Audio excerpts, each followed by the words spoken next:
The courthouse buzzed with whispers as Damon Caldwell was led into the room in handcuffs. His once polished navy suit now looked wrinkled, his tie hanging loosely around his neck. The cocky grin that had charmed me during our whirlwind romance was gone, replaced by a mask of fear. The judge's gavel echoed through the chamber as charges were read aloud: fraud, bigamy, conspiracy. I sat quietly in the gallery, my hands folded tightly in my lap. 6 weeks ago, I thought I had married the man of my dreams. 6 weeks without a single touch, a single kiss. Good night. Now, I was staring at a criminal stranger. 6 weeks. That's all it took for my fairy tale wedding to unravel into a nightmare I couldn't have imagined in my darkest thoughts. My name is Elise Carter. I'm 27 years old, and until recently, I believed in happy endings. Damon Caldwell entered my life like a storybook hero, polished, attentive, a man who seemed to know exactly what I wanted before I even said it. We met in Denver at a charity gala last spring. I remember the first time I saw him standing near the piano, his striking green eyes scanning the crowd until they landed on me. "Elise, right?" he said, as if we had known each other already. I laughed nervously. "Yes, but I don't think we've met before." "Not officially," he replied with that easy smile. But I couldn't let the most beautiful woman in the room leave without at least hearing her name. It was cliché, corny even. But I admit it worked. Damon had a confidence that felt reassuring rather than arrogant, at least back then. Within weeks, we were inseparable.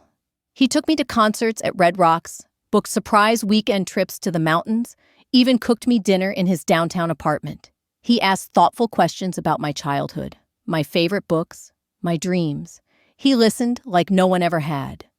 8 months later, he proposed in the most dramatic way imaginable during a sunset picnic in Washington Park, a ring box hidden in the dessert tray. Of course, I said yes. My parents were overjoyed. My friends said I was lucky. I thought I was walking into a lifetime of love. Our wedding was everything I had dreamed of: a ceremony at the Highlands Country Club, family and friends surrounding us, champagne-flowing music echoing into the night. I floated through it all like a princess in a glass carriage. When Damon kissed me at the altar, I believed with all my heart that my life was beginning. But that first night, something was wrong. We checked into the honeymoon suite in Aspen, the kind of place with rose petals on the bed and champagne chilling in silver buckets. I had chosen a silk nightgown I thought was beautiful, but tasteful, excited and nervous in the way a new bride should be. Damon smiled when he saw me kiss my forehead and then said he was exhausted from the day. He turned away, got under the covers, and fell asleep within minutes. I told myself it was nerves, fatigue, the chaos of the wedding. Couples had awkward starts sometimes, but the next night was the same, and the night after that. 6 weeks of marriage, 6 weeks of excuses. I'm tired. I have an early meeting. I'm not feeling well. 6 weeks of lying in bed next to a man who didn't reach for me, didn't kiss me, didn't even brush his hand against mine. 6 weeks of silence where there should have been closeness. One night, I gathered my courage. I reached for him, touched his arm gently, and whispered, "Damon, we're married. Don't you want us to be us?" His response is burned into my memory. He pulled away sharply and said, "My body is my choice, Elise. You can't demand anything from me." His voice was cold, almost rehearsed. He turned over and stared at his phone until I finally gave up and rolled to my side, tears burning in my eyes. That sentence repeated in my mind for days afterward. My body is my choice. On the surface, he was right, of course. He had a right to his boundaries. But something about the way he said it felt wrong. Like a shield, not a truth. Like a weapon he knew would silence me. I replayed our courtship in my mind, trying to reconcile the affectionate man I had dated with the stranger who now shared my bed. Damon used to hold my hand constantly, guide me with a hand on my back, kiss me in public without hesitation. But since the wedding, he flinched at my touch, avoided my gaze, disappeared into work trips that seemed to multiply every week. The distance wasn't just physical. Damon became secretive. He stepped outside to take phone calls. He stayed out late with vague excuses.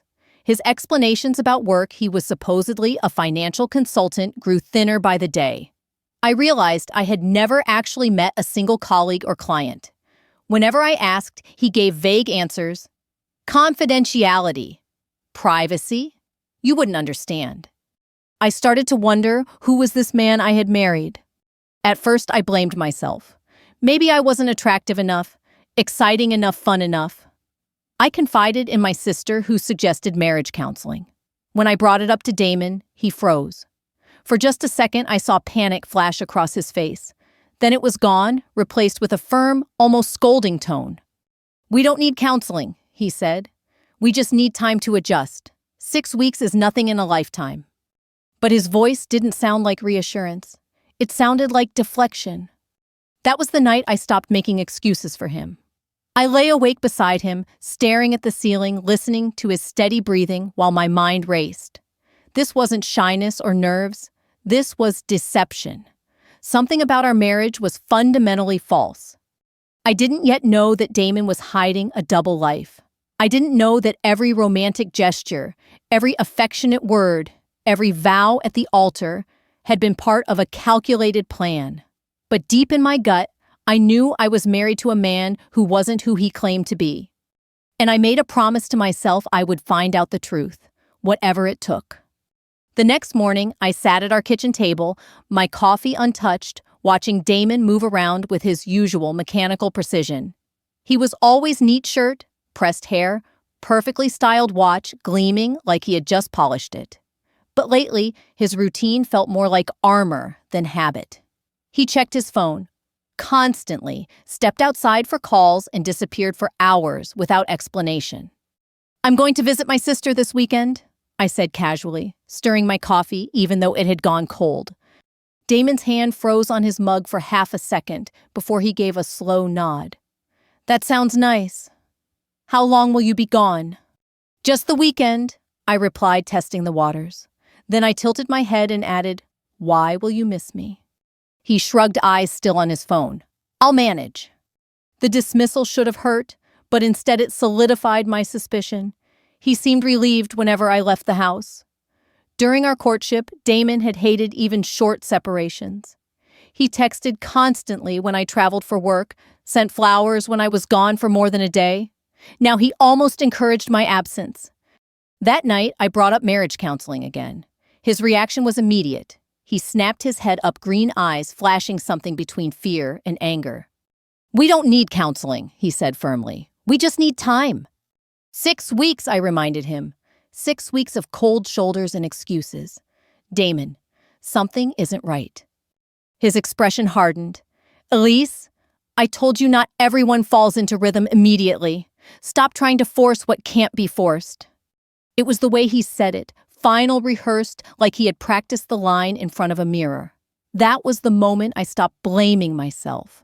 Something was wrong with my marriage, and Damon wasn't going to tell me what it was. The next day, while Damon was at a client meeting, I made a choice I never thought I'd make as a wife. I started looking through his things, not because I wanted to invade his privacy, but because I had to know who I was really married to. His office was immaculate, too immaculate. Desk drawers neatly arranged with only basic supplies. File cabinets with generic, almost staged financial documents. His computer was locked behind a password I didn't know. I almost gave up until I saw the trash bin. Partially hidden beneath a crumpled memo was a receipt. A receipt from a flower shop in Las Vegas, dated 3 weeks ago. Damon had told me he was in Salt Lake City that weekend for a financial conference, but the receipt said otherwise. 12 red roses. And on the back, in Damon's handwriting, was a phone number with a Nevada area code. My stomach lurched as I snapped a picture with my phone. My hands trembled so badly I almost dropped it. Who was he buying roses for in Las Vegas? And why lie about it? When Damon came home that night, humming to himself and loosening his tie, I watched him like a hawk. Every smile, every casual gesture seemed loaded with hidden meaning. He kissed the top of my head, like always, a gesture that now felt hollow, like a performance. I forced myself to smile back, even as dread pooled in my stomach. Over the next few days, I started observing more carefully. Damon left early in the mornings, but I noticed his office downtown wasn't where he said it was. One afternoon, I called the number listed on his supposed firm's website. "Hi, I'm looking for Damon Caldwell," I said politely. "I'm sorry," the receptionist replied after a pause. "There's no one by that name here." "Are you sure he's supposed to be a consultant with your team?" "I've worked here for 5 years," she said firmly. "I've never heard of him." I hung up my pulse, thundering in my ears. Damon had lied about his job, lied about his trips, lied about the flowers. Who exactly had I married? That evening, Damon pulled into the parking lot of the building where he claimed to work. I followed Park discreetly across the street and watched through the lobby windows. He didn't go upstairs to an office. He sat in his car for nearly 20 minutes, talking animatedly on his phone. Even from a distance, I could see his gestures, his smile, the way his face lit up. Whoever he was speaking to, it wasn't a client. Finally, he stepped out, smoothed his suit, and walked not into the firm's offices, but into the coffee shop on the ground floor. He ordered a drink, sat at a corner table, and pulled out a laptop. For an hour, he appeared to work, but it looked staged, like a man acting the part rather than living it. When he left, he tossed what looked like printed paperwork into the trash. Fake documents, maybe. He drove home like nothing had happened. I followed, my mind racing. My husband was living a double life. The only question was why. That night, while Damon showered, I saw his phone charging on the nightstand. My heart hammered as I picked it up. It was locked, but I remembered something: our wedding date. Damon had insisted it was the luckiest day of his life. My fingers trembled as I entered the numbers. The phone unlocked. My breath caught as the messages filled the screen. Dozens of texts with a woman named Amanda. Words that made my blood run cold. "I miss you, baby. Can't wait for this weekend. This whole situation is almost over." Photos followed. Damon with a woman I didn't recognize. Both wearing rings, standing in front of what looked like a courthouse. Married. My knees almost gave out as I forwarded the messages and photos to my phone. The sound of the shower stopped. I replaced the phone quickly, slipping back into bed and grabbing a magazine like nothing was wrong. When Damon emerged, humming softly, he looked almost joyful. "Think I'll turn in early tonight," he said, smiling as though everything was perfect. "Good idea," I whispered, hiding the storm raging inside me. I lay in the dark that night, staring at the ceiling, while beside me, Damon breathed evenly, oblivious. I had the proof now. Proof that my marriage was a lie. Proof that Damon was not who he claimed to be. And I made another promise to myself. Tomorrow I would contact a lawyer. Because I wasn't just dealing with a cold husband anymore. I was dealing with a criminal. The next morning, my reflection in the mirror looked like someone I barely recognized. My eyes were red-rimmed, my face pale. I'd barely slept staring at the damning texts and photos I had forwarded from Damon's phone. The man lying peacefully beside me wasn't a husband. He was a stranger. By 9:00 a.m., I was sitting in a polished office on the 15th floor of a downtown high-rise. Across the mahogany desk sat Patricia Henley, one of Denver's most respected family law attorneys. She adjusted her glasses, listening intently as I spilled everything. The cold marriage, the receipt from Las Vegas, the text messages with Amanda, the courthouse photo. My voice cracked more than once, but I pressed on. Patricia tapped her pen against her legal pad. "Elise, what you've described is more than infidelity. If these photographs and messages are authentic, and I believe they are, we may be dealing with bigamy. That's a felony in Colorado. Up to 6 years in prison." The word bigamy hit me like ice water. I had expected to hear affair or divorce, not felony. "That's impossible," I whispered, gripping the arms of my chair. "We have a marriage certificate. We had a wedding at the Highlands Country Club. There were over 200 people there. How could he be married to someone else?" Patricia folded her hands. "Your marriage is valid on your end. But if Damon already had a lawful marriage with this Amanda, then your marriage is voidable, and he's in very deep legal trouble." I felt the ground tilt beneath me. The man who had kissed me under twinkling lights and sworn forever in front of God and family might have been breaking the law the entire time. Patricia's voice softened. I recommend we bring in a private investigator, someone experienced in marriage fraud cases.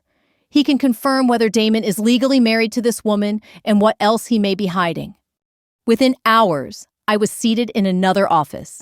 This one, smaller, more functional. Diplomas lined the wall and a coffee machine hummed in the corner. Detective Michael Torres, a compact man in his 50s with sharp eyes and a no-nonsense demeanor, leaned back in his chair as I finished recounting my story. I've seen this pattern before, Torres said, scribbling notes. Whirlwind romance, quick marriage, then sudden coldness. They avoid intimacy not because they don't like you, but because physical closeness complicates their exit strategy. Their real goal is financial access. But Damon didn't even ask for money, I said, bewildered. He never touched my accounts. Torres gave a humorless smile.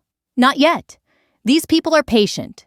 They build trust, gain legal ties, and then strike. They research their targets extensively, background vulnerabilities, financial holdings.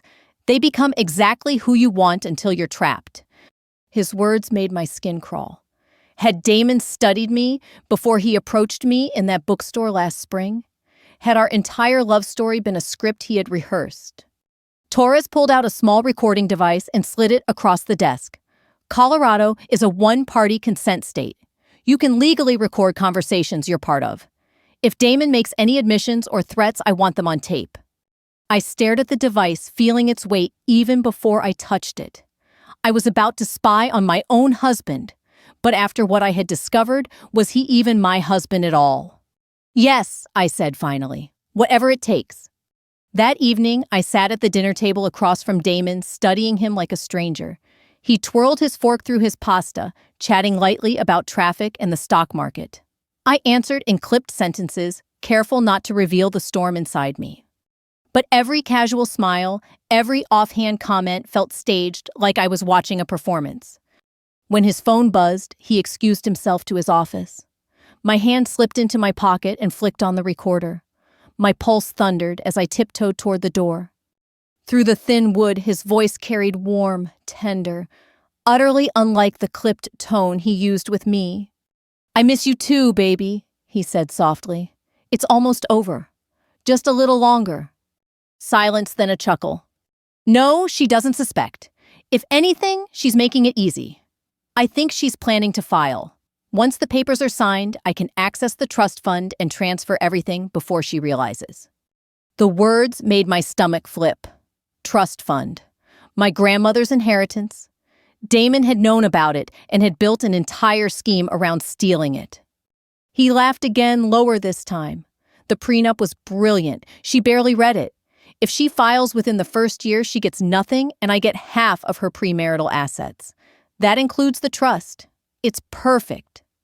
I gripped the door frame to stay upright. The prenup. The document Damon had insisted on promising it was to protect us both. I had signed it blindly, blinded by love and a rush to secure our future, and it had been a trap all along. Then I heard it, the voice on the other end. Faint, feminine, but distinct. Love you too, Damon. I staggered back from the door, bile rising in my throat. He whispered her name, Amanda, before ending the call. I turned off the recorder and slipped into the living room, my whole body trembling. Damon reappeared minutes later, stretching his arms like a man who had finished an honest day's work. All good, I asked, forcing my voice steady. Yeah, he said, smiling. Just business.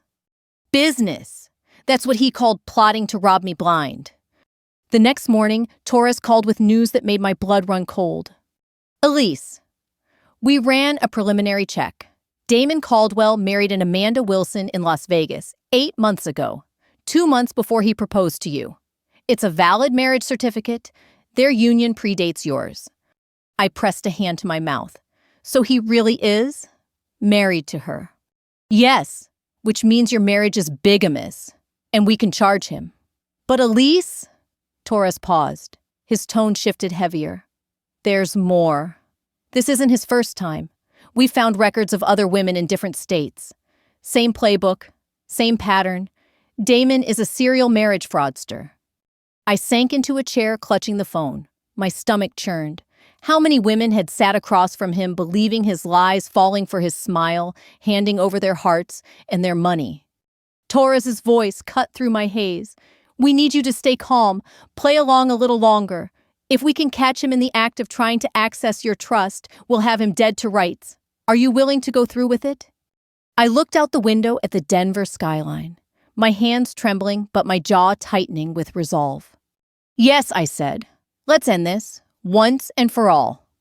The Denver County Courthouse loomed above me like a fortress, its stone steps crowded with people carrying folders, clutching hands, muttering prayers.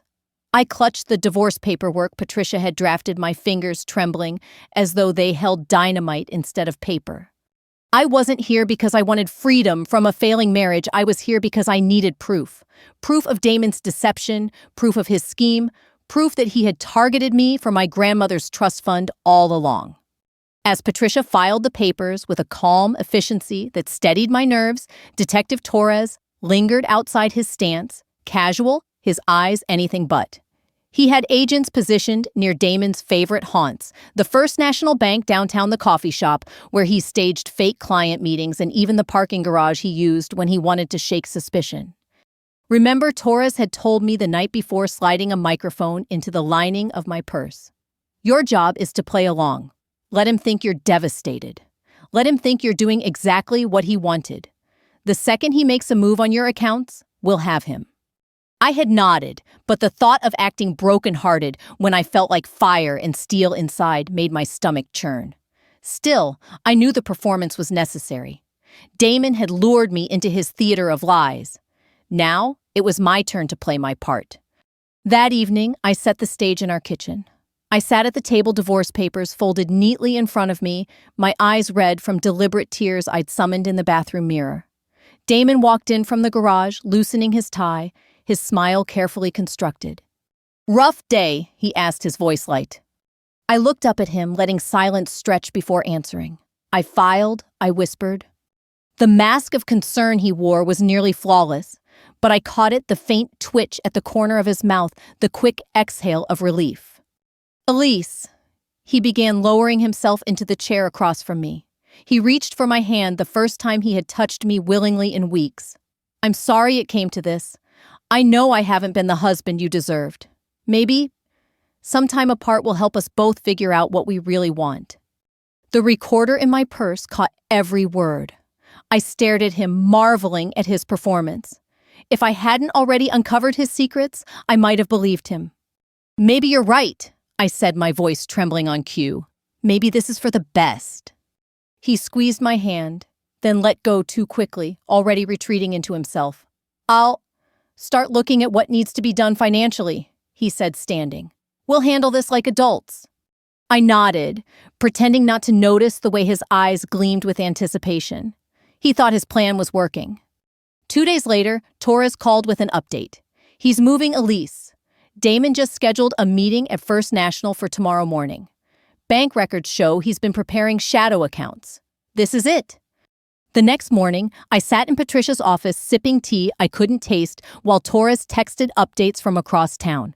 Every buzz of my phone made my pulse spike. 9:07 a.m. He's inside with Amanda, both carrying documents. 9:14 a.m. He's presenting forged paperwork, pretending to transfer marital assets. 9:20 a.m. agents moving in. Stand by. I held my breath, staring at the steam rising from my cup. 9:26 a.m. package delivered, both in custody. My exhale came out like a sob. Patricia reached across the desk, covering my hand with hers. It's over, Elise. He's not going to touch a dime of your trust fund. But deep down, I knew it wasn't over. Not yet. 2 weeks later, I found myself sitting in the gallery of a federal courtroom. The air was thick with anticipation, the kind that makes people shift in their seats and whisper into collars. Damon was led in, shackled, his once proud stride reduced to a shuffle. Amanda followed, her face streaked with tears, though whether they were real or strategic, I couldn't tell. The prosecutor rose her voice, ringing clear through the chamber. Your Honor, The government charges Damon James Caldwell and Amanda Marie Wilson with conspiracy to commit marriage fraud, wire fraud, identity theft, and bigamy.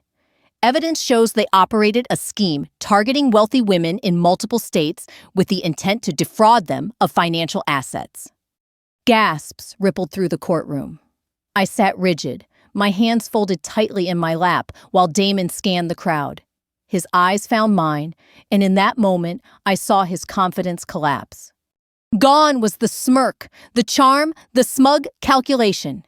In its place was raw disbelief, the look of a man who realized the game was up. "Your Honor," his court-appointed attorney stammered, "my client maintains his innocence and requests bail." The prosecutor cut in swiftly. "Mr. Caldwell is a flight risk. He has a documented history of creating false identities, fraudulent financial records, and marriage scams across 6 states. The government requests he be held without bail." The judge, stone-faced, adjusted his glasses. "Request granted. Both defendants will be remanded into custody pending trial." As the bailiffs led Damon away, he glanced back at me one last time. For a heartbeat, his expression was almost human, a silent plea, a flash of regret, maybe even shame. But then, it was gone, replaced by a mask of defeat. I sat taller in my seat. For the first time in weeks, I felt steady. He wasn't going to hurt me again. Later that night, I sat in my apartment, the one I had moved back into after leaving our shared home. The walls smelled faintly of lavender and old books, familiar comforts I had missed. I placed the recorder on the table in front of me, the tiny device that had captured his lies, his schemes, his downfall. This was only the beginning. There would be trials, testimonies, endless paperwork. But for now, Damon was behind bars. Amanda, too. And I was free. I poured myself a glass of wine, lifted it toward the quiet room, and whispered, "To survival." But I knew deep in my bones that the story wasn't finished. There were other women, other lives Damon had wrecked. And before this was over, I intended to make sure none of them ever fell victim again. The first few days after Damon's arrest felt surreal, as though I had stumbled out of a nightmare, only to wake in a fog. News outlets had picked up the story almost immediately. "Denver man charged in multi-state marriage fraud ring" blared across headlines, his mugshot plastered under bold fonts that made my stomach twist. At first, I couldn't look at the articles, but then Detective Torres called me. "Elise, you'll want to hear this. We've uncovered more victims. He wasn't just after you." I sat at my kitchen table, phone pressed tightly to my ear, the lavender scent of a burning candle failing to calm me. "How many?" "3 confirmed, possibly more. We're still investigating. Each story, almost identical. Whirlwind courtship, quick marriage, then sudden distance. He'd avoid intimacy, isolate them, and slowly set up financial access. You were his 4th attempt." The number hit me like a physical blow. I wasn't alone, but I wasn't special either. I was one of many pawns in a carefully rehearsed scheme. Torres continued, his tone grave. "One woman in Kansas lost nearly $200 before he vanished. Another in Arizona, she mortgaged her house for what she thought was his business expansion. He drained it and disappeared. You were lucky. You caught him before he took a cent." Lucky. The word felt bitter on my tongue. 2 weeks later, I sat across from Patricia Henley in her office, the Denver skyline stretching behind her like a jagged crown. She slid a folder across the desk toward me. "These are copies of the federal indictment. Take your time." I opened it and scanned the pages, my eyes snagging on legal phrases that felt too cold, too detached for the devastation they described. Conspiracy to commit wire fraud, identity theft, bigamy, false statements to a financial institution. "What about Amanda?" I asked. Patricia folded her hands.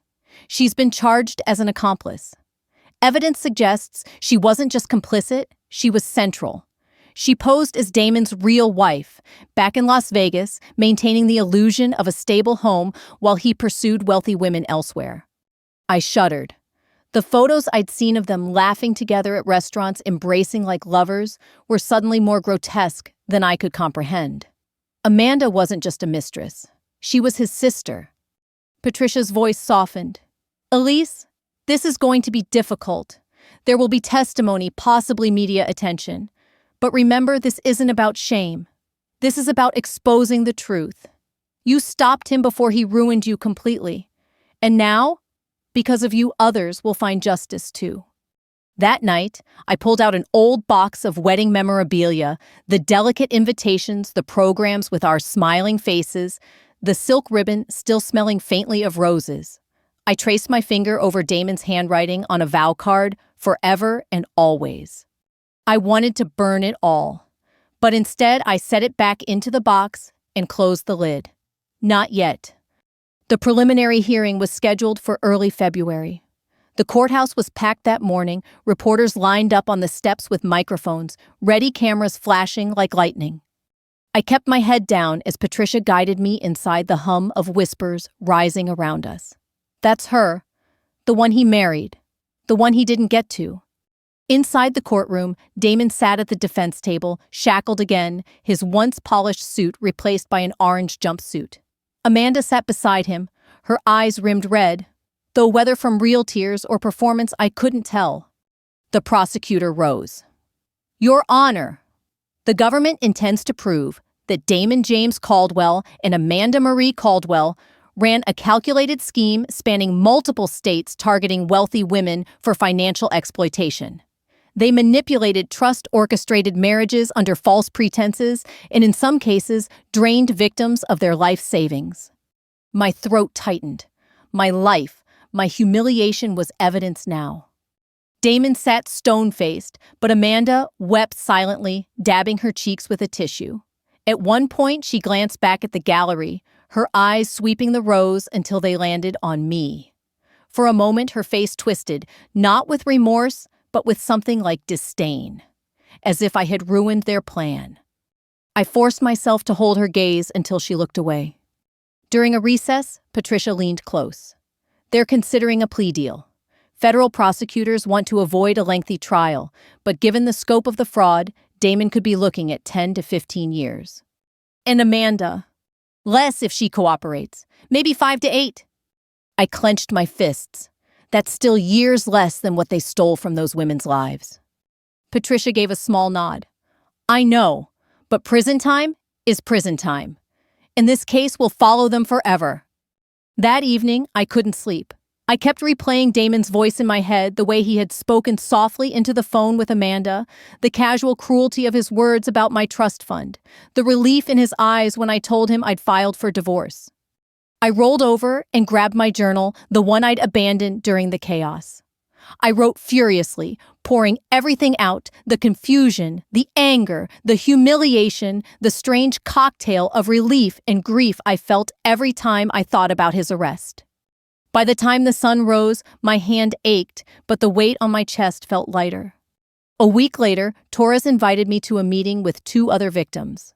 We gathered in a quiet cafe, 3 women bound by a common thread of betrayal. Maria, a nurse from Arizona, was in her early 40s. She clutched a photo of Damon, her eyes flashing with fury. He told me he wanted to start a family, said he wanted a house with a big backyard. And then, poof, gone, with everything. Claire, a business consultant from Kansas, was older, maybe mid-50s. She stirred her coffee slowly, her voice trembling. He said I was his soulmate, that he'd never felt a connection like ours. I mortgaged my home to help him expand his practice. That was 2 years ago. I almost lost everything. I listened, my heart aching with a mix of sorrow and solidarity. These women weren't gullible. They were kind, hopeful, searching for love just like me. Damon had preyed on that. When it was my turn, I spoke carefully. He married me in June. 6 weeks in, I realized he hadn't touched me once. That's what tipped me off. It wasn't love. It was business. They nodded, their eyes shining with recognition. For the first time, I didn't feel alone in my humiliation. That night, as I walked home under the glow of streetlights, I realized something had shifted inside me. Damon's lies no longer felt like weights around my neck. They felt like chains I had broken. For weeks, I had seen myself only as a victim, deceived, manipulated, nearly ruined. But now I saw something else. I had exposed him. I had stopped him. I had helped other women find their voices. And for the first time since the day he slipped that ring on my finger, I felt like myself again. The day of Damon's sentencing arrived bitterly cold, the kind of morning where frost clung to every car windshield and your breath hovered in clouds before vanishing into thin air. I wrapped my coat tighter around me as I stood on the courthouse steps, staring up at the columns. Patricia met me at the entrance, her heels clicking with confidence on the icy pavement. "You ready?" I wasn't sure if anyone could be ready for this, but I nodded anyway. Inside the courtroom was packed. Reporters filled the back rows, scribbling notes as photographers' flashes bounced off the walls. Former victims like Maria and Claire sat close to the front. They had flown in determined to see justice served. And then the bailiffs brought Damon in. I'll never forget that moment. The man who once swept me off my feet, perfectly groomed, smiling charming, now shuffled forward in shackles. His hair hung limp, his skin pale under the harsh fluorescent lights. The swagger that had once defined him was gone, replaced by a hollow stare that flickered nervously around the room. Amanda followed smaller, somehow her shoulders hunched. She looked like a shadow of the woman I'd seen in those damning photos. When Damon's eyes landed on me, his lips twitched, almost a smile, almost a sneer. But then he looked away. The prosecutor began, "Your Honor, this is not a case of a simple con. This was an orchestrated fraud ring designed to exploit love and trust for financial gain. The defendant, Damon James Caldwell, manipulated at least 4 women into marriages under false pretenses with the intent of draining them of their financial resources. We asked the court to impose the maximum sentence." Patricia leaned over and whispered, "This is where victim impact statements come in. Do you want to speak?" My throat went dry, but I nodded. When the judge called my name, I rose, my knees trembling. I walked slowly to the podium, clutching the paper I had written and rewritten a dozen times. "My name is Elise Parker." I began, my voice echoing in the silent courtroom. 6 months ago, I thought I had married the love of my life. Instead, I married a criminal who saw me not as a wife, but as a target. I glanced briefly at Damon. He didn't meet my eyes. He avoided intimacy, he avoided honesty, and when I started asking questions, he lied again and again. He wasn't planning a life with me. He was planning to rob me of my inheritance, the trust fund my grandmother left me, a legacy of love meant to carry me forward, almost stolen by a man who never loved me at all. My hands shook as I turned to the victim seated behind me, but I wasn't his first, or his only. Others lost homes, savings, years of their lives. He left devastation in his wake while he and Amanda laughed together behind our backs. I took a deep breath, steadying myself. "Your Honor, I don't ask for vengeance. I ask for justice so that no one else will ever suffer at his hands." I stepped down, heart pounding, but lighter somehow. The truth was out of me. The defense attorney tried to argue that Damon had struggled with personal demons, that Amanda had been the mastermind. But his words rang hollow. The evidence was too strong, the recordings too damning, the pattern too consistent. Finally, the judge spoke, his voice deep and measured. "Mr. Caldwell, the court has reviewed the extensive evidence and the testimony presented. It is clear this was not an isolated lapse of judgment, but a calculated scheme spanning years, states, and multiple victims. You manipulated trust, one of the most sacred human bonds, and weaponized it for personal gain. This court cannot overlook the depth of that betrayal." Damon's face twitched, but he remained silent. The judge continued, "For conspiracy to commit wire fraud, identity theft, and bigamy, this court sentences you to 12 years in federal prison." A gasp rippled through the gallery. Amanda trembled beside him as the judge turned to her. "Miss Caldwell, while the evidence shows you were less directly involved, you nonetheless played an essential role in enabling this scheme. You are hereby sentenced to 8 years.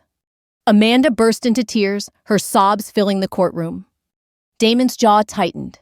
For the first time, I saw fear flicker across his face. When the gavel struck, the weight of months lifted from my chest. The courtroom buzzed with voices, reporters whispering, victims hugging each other, Patricia placing a firm hand on my shoulder.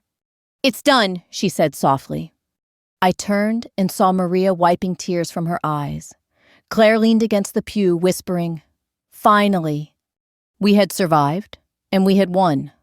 Outside, the winter sun glared off the courthouse steps as cameras swung toward me.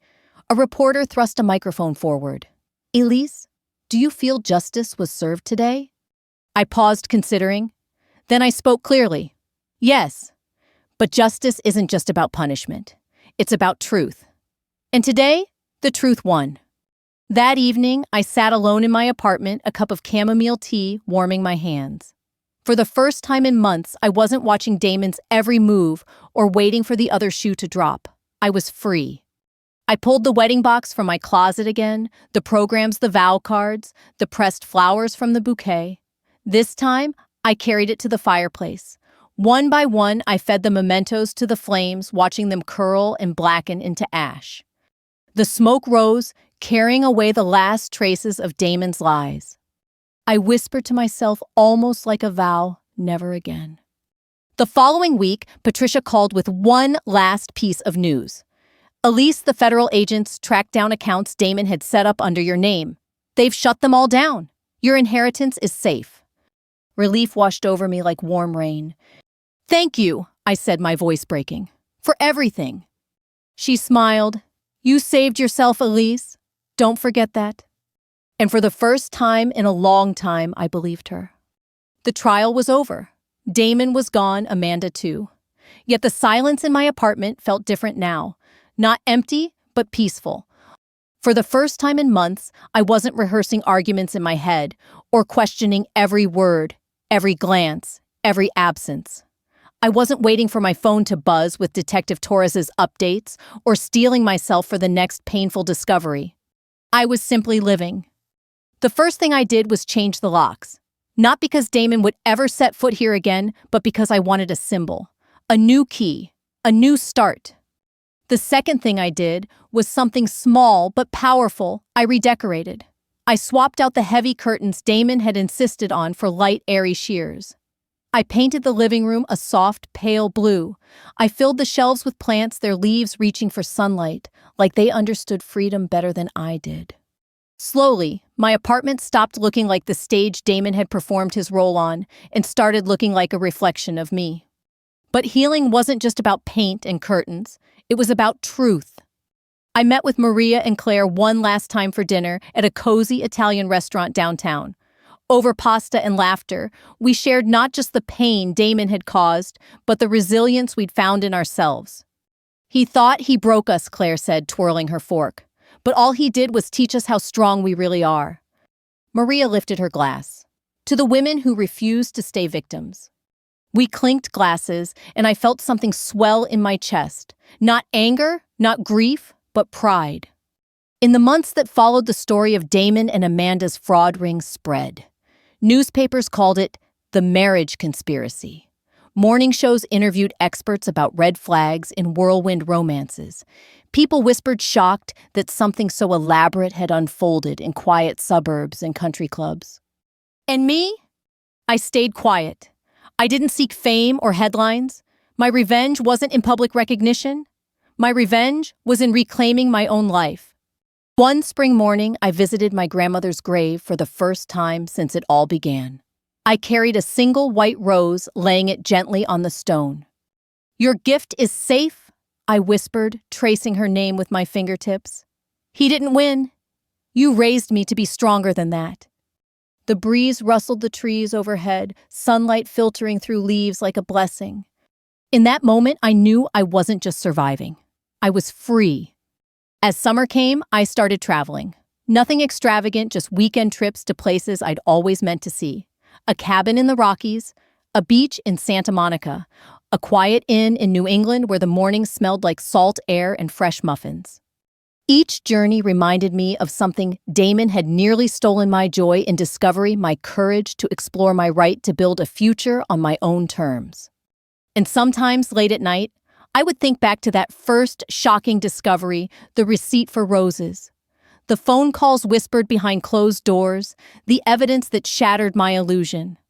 It hurt, yes, but it also saved me. Because without the lie, I would never have found the truth of who I am. So if you're listening, now maybe you've been through something that shook your world too. Maybe someone betrayed your trust, made you question your worth, or left you standing in silence wondering what was real. I want you to hear me clearly. You are not broken. You are not defined by what someone tried to take from you. You are stronger than you think. And sometimes, the very betrayal that threatened to destroy you becomes the fire that forges your strength. If my story touched you, I hope you'll reflect on it. Share it with someone who might need encouragement and maybe even subscribe to hear more stories of resilience, justice, and hard-earned freedom. Because in the end, these stories aren't just about loss. They're about what we find when the lies are stripped away. For me, I found myself again. And that is the truest victory of all.